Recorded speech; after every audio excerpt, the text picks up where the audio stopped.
L'occasione del mercatino di Natale è comunque sempre valida per fare gli ultimi acquisti.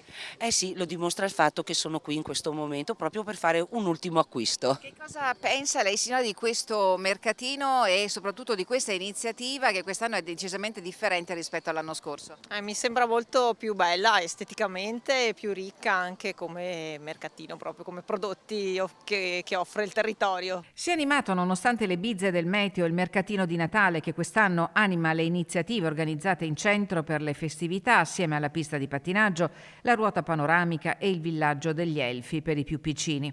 La corsa all'ultimo acquisto è scattata di buon'ora. Come stanno andando gli affari? Molto bene, sì, abbiamo scelto quest'anno di partecipare, sta andando molto bene, vediamo che le persone poi ritornano e apprezzano poi i prodotti che proponiamo, quindi molto bene. Natale a Belluno, incanto fra le Dolomiti, il claim dell'evento organizzato da Belluno Viva con il contributo del comune, è arrivata a circa metà del calendario. Ci abbiamo messo l'anima, l'effetto importante per il Natale non è tanto lo strutturale, è l'emozionale. L'emozionale è la filodiffusione, sono le luci, sono gli addobbi e di conseguenza, ad esempio, proviamo a guardare il villaggio degli Elfi, che quella parte lì è spettacolare. Le critiche alla prima dello scorso anno hanno contribuito a dare una svolta decisa all'evento 2025, inaugurato il 28 novembre, che coinvolgerà residenti e turisti fino al prossimo 6 gennaio.